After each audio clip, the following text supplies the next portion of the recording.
Alrighty, are you guys ready for the second half? I'm so excited for this next comedian. I've never seen her perform. It's her second time ever, so you have to give her a lot of love. I found out she works at Hoffa. Don't let that stop you from being excited, okay? I don't want any of that. Okay, give a big round of applause to Isha!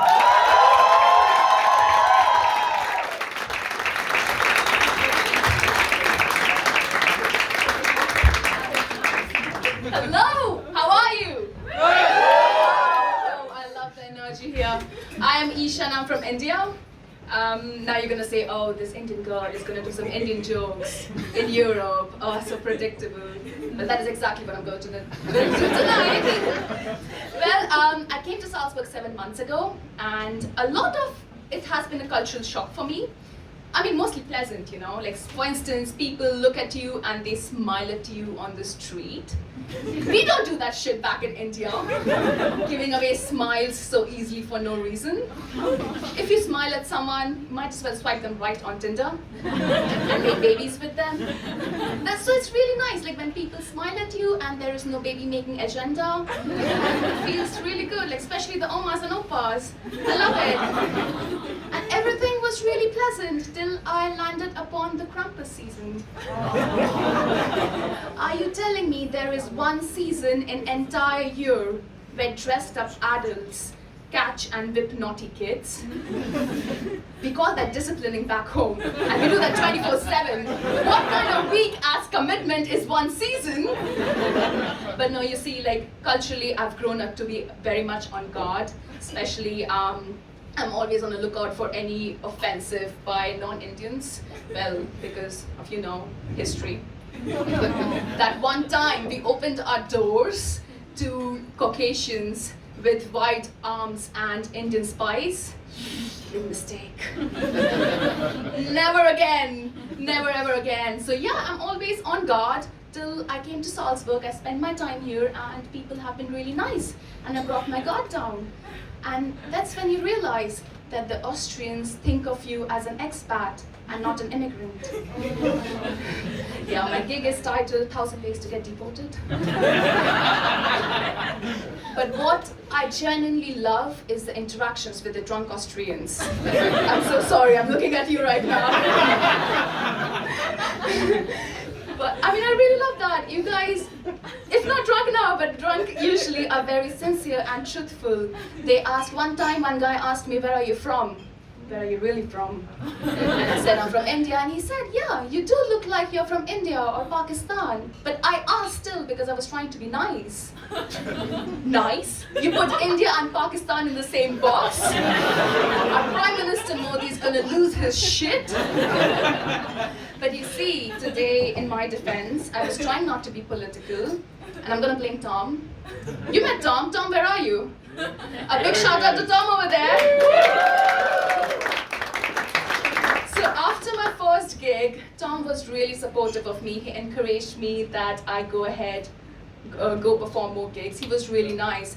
He said with my Indian jokes, I stirred up the lineup, you know, brought a new variety, a different flavor, you could say.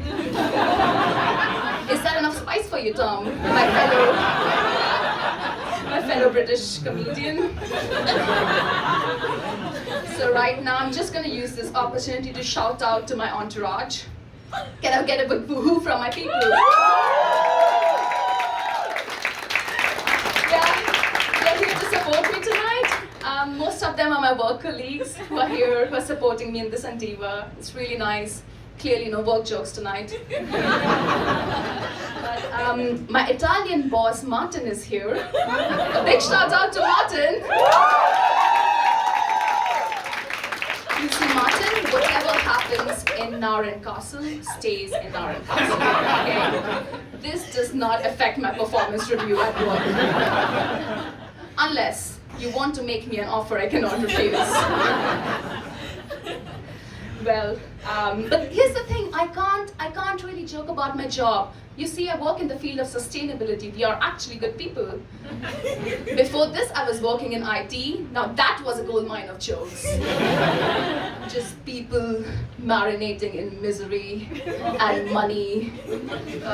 But sustainability, we can't really have a toxic workplace, especially when we are the first people to know that the world is going to shit before Greta Thunberg ever gets to you. So, I recently realized I have something called an eco-anxiety. This is where I get panic attacks, episodes of it, when my brain is acutely aware that the world is going to shit, which is every other LinkedIn post. But no amount of therapy can fix that. I mean, my trauma makes all the other trauma its bitch.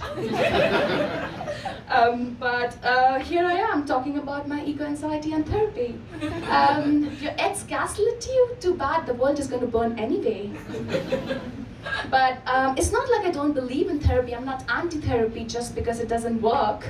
I mean, I did go to therapy back in India.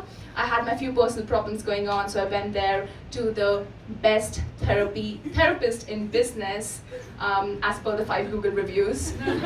So I was there, pouring my heart out, being vulnerable out there in the open, and the therapist was very calm, listening to me the entire time. And towards the end of her monologue, she says, "Isha, it's all going to be okay." I mean, let's not laugh at that. I really hope it's all going to be okay. It was God's plans all along for you to suffer. It's going to be okay as long as you pray. Pray? To which God? We have 700 of them. Thank you guys, that's my time.